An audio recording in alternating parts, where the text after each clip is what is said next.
सैनिक समाचारों में आपका हार्दिक स्वागत है। बात करूंगा हेडलाइंस की, ऐसी हेडलाइंस जो आपको रुला देगी। 3 जवान शहीद और 6 जवान लापता। जो जवान लोगों की जिंदगियां बचा रहे हैं और उनकी जिंदगी आज आफत में पड़ी। जरूर आप अपने भाइयों को देखना। और मैं बात करूंगा 28 लोगों की मौत का जिम्मेदार सेना तो हो जाता, कोर्ट मार्शल लग जाती लाइन। आखिर कौन है जिम्मेदार जिसके लिए सेना रिटायलेट करती है? सैनिक शहीद होते हैं पर जो जिम्मेदार थे उनके ऊपर कार्रवाई क्यों नहीं हो रही? और मैं बात करूंगा दोस्तों 500 के नोट पर बिल्कुल एडवाइजरी है, बिल्कुल ये कॉर्नर पर है, जरूर होगा बंद। आपकी क्या राय? इसके लिए आपने क्या करना है तैयारी? और आप दोस्तों देख सकते हो, एक तरफ जहां सेना बारिश में अपना काम कर रही है, दूसरी तरफ मैं आपको सिविलियंस दिखाऊंगा कितना फर्क है। और एक दरोगा को करना है वायरल, जिसने एक ऑटो चालक को इस तरीके से पीटा, जिंदा उसके ऊपर उसको आग सी लगा दी है, उसको सस्पेंड होना है, उसके ऊपर कार्रवाई नहीं हो रही और ये इलाज के लिए परेशान है। देख सकते हो खबरें। तो दोस्तों खबरें करते हुए साथ से सबसे पहले आप ये तस्वीर देखिए, ये वो जवान है और जिसमें हवलदार लखविंदर सिंह है पीलीभीत उत्तर प्रदेश के, लेफ्टिनेंट मनीष हैं दोस्तों हिमाचल प्रदेश का लड़का है। और ये 3 जवान हमारे सिक्किम में ये जो तबाही मची है उसमें शहीद हुए हैं और 6 जवान लापता हैं। आप देख सकते हो, सुन सकते हो कि वहां पर किस तरीके की आफत है। वहां कुछ मैं तस्वीरें आपको दिखा रहा हूं कि जवान लोगों को रेस्क्यू कर रहे हैं और लेकिन इनकी जिंदगी कितनी बड़ी जोखिम है। हाँ दोस्तों, उत्तरी कस्म में भारी बारिश के कारण लाचुंग और चुंगधांग में फंसे 1678 पर्यटकों को सुरक्षित निकालने का काम आप समझ सकते हो। जल राहत ऑपरेशन 2 शुरू हो गया है। इसमें कम से कम बोल रहे हैं 3 सैनिकों की मौत हो गई और 6 सुरक्षा कर्मी अभी लापता हैं। आप देख सकते हो भगवान, अब वो कहीं भी हो सुरक्षित हो। आप सकते हो 24 घंटे से ज्यादा का समय हो गया है और वो लापता जवान नहीं मिल रहे। आप समझ सकते हो किस लेवल की तबाही होगी, कितनी त्राह त्राह मची। और देख सकते हो ये गंगटोक उत्तरी सिक्किम में भारी बारिश के कारण इस तरीके से हुआ। वहां काफी पर्यटक फंसे और पर्यटकों को निकालने का काम किया जा रहा है। 6 सुरक्षा कर्मी अब भी लापता। अधिकारी ने बताया कि मंगन जिले के लाचेन नगर में तेज बारिश के कारण भूस्खलन रविवार शाम करीब 7 बजे हुआ। लगातार हो रही बारिश की वजह से छात्र इलाके में भीषण भूस्खलन में 3 सैनिक की मौत हुई। मृतकों की पहचान हवलदार लखविंदर, लांस नायक मनीष ठाकुर और अभिषेक लखाड़ा के रूप में हुई। बयान के अनुसार तीनों के सब बरामद किए गए जबकि 4 अन्य सैनिकों को मामूली चोट आई। उन्होंने कहा है चुनौतियों भरे हालात में बचाव दल लापता 6 जवानों की तलाश में जुटा है। रक्षा अधिकारी ने बताया कि सेना ने मृतकों के परिवार के प्रति गहरी संवेदना व्यक्त की है। दोस्तों ये है एक जवान की जिंदगी किस तरीके की होती है वो मैंने आपके सामने रखा। तो ये एक सेना के लिए कष्ट है। आप समझ सकते हो एक अचानक रेड आर्मी कैंप में इस तरीके का भूस्खलन हो जाता है तो वहां पर कोई किसी को समझ में नहीं आता है कि क्या करें। तो दोस्तों ये है जिंदगी आपके सामने रख रहा हूं। मैं बात अब कर रहा हूं 28 मौत का जिम्मेदार क्यों। हाँ जी दोस्तों, पहलगांव हो गया, पहलगांव के बाद ऑपरेशन सिंदूर हो गया और सैनिक शहीद हो गए। आपसे 10 से 12 आपने देखा होगा जवान शहीद हुए। आज उनकी बात कोई नहीं कर रहा है। कोई ऑपरेशन सिंदूर मांगे में भरने की बात कर रहे हैं ये नेता या किसी के घर भेजने की बात कर रहे हैं, लेकिन जिम्मेदारी यानी अकाउंटेबिलिटी और रिस्पॉन्सिबिलिटी लेने को कोई तैयार नहीं। आखिर पहलगांव हुआ क्यों?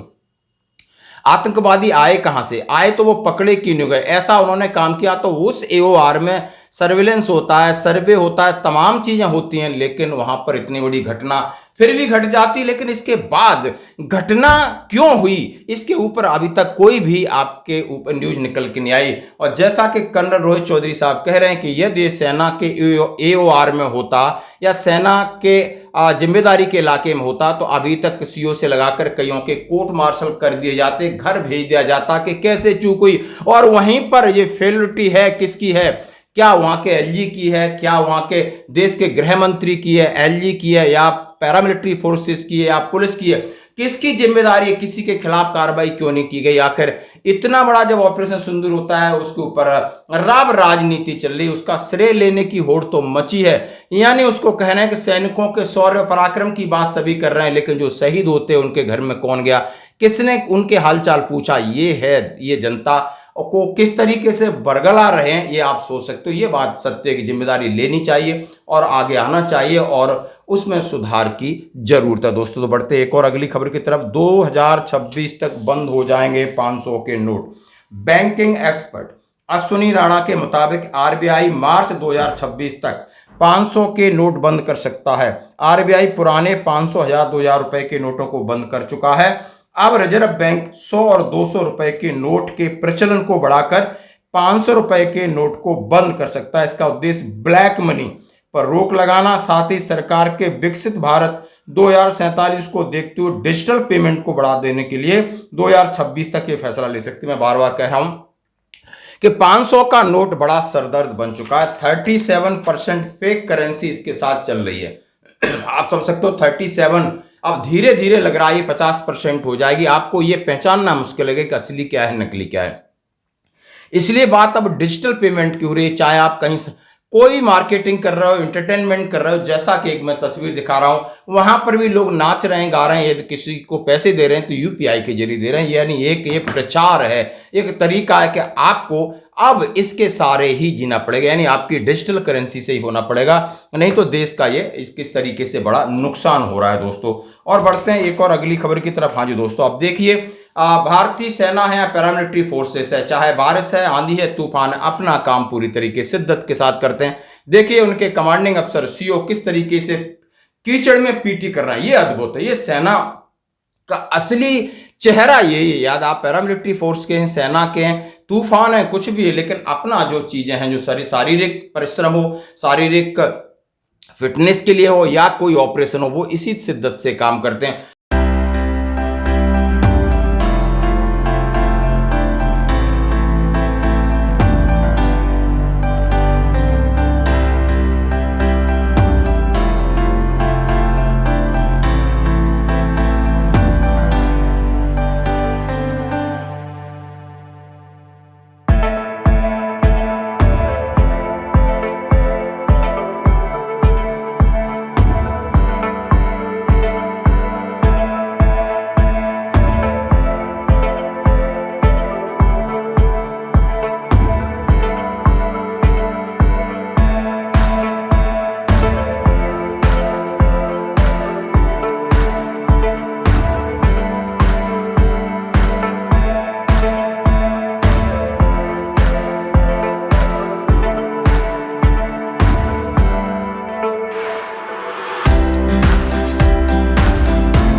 और दूसरी तरफ देखिए एक रिफाइंड का टैंकर पलट जाता है। लोग कीचड़ में से भी रिफाइंड निकाल रहे हैं, तेल को भी छान रहे हैं। बताओ, ये है, कह रहे हैं लोग, कमेंट्स कर रहे हैं हमारे देश की आर्थिक स्थिति चौथे नंबर पर है, लेकिन इनकी बुद्धि की स्थिति कहां पर है वो आप देख सकते हो सामने। अब मैं बात करूंगा एक दरोगा की। मेरठ का दरोगा है, मेरठ का, जिसमें ऑटो चालक है। ऑटो चालक से रिश्वत नहीं दी, ऑटो चालक अश्विनी लोधी को रिश्वत न देने पर उसने उनके ऊपर आग लगा दी उसके शरीर में। दोस्तों वो झुलस गया है और जाकर के हॉस्पिटल आ जाए। आप उसका दृश्य दे सकते हो। वो रिक्वेस्ट हाथ जोड़ रहा है कि मेरी हेल्प करो, दरोगा ने मेरे साथ ऐसा किया। मेरठ का है दोस्तों, इसको वायरल करना है। मेरी मौत का कारण राजू पूनिया होगा, मुझे झुला तो मेरी मौत का राजू पूनिया बिना थाने का दरोगा, क्योंकि उसे मंत्री मांगता है, मैं दिया उसको। मैं कहाँ से दूंगा 10,000 रुपये महीना के? मेरी हो गई, उन्होंने बाग लगा दी पेट्रोल के लिए, और मैं जरूर पूरा आगे पहुंचाना इस क्लिप को, ताकि वो जो है ना महामानव, जिसको महादानव, वो वहां सस्पेंड हो और उसको जेल हो। दोस्तों इस तरीके का है बाहर का माहौल। तो दोस्तों आज की खबर में इतना ही, बने रही हमारे साथ।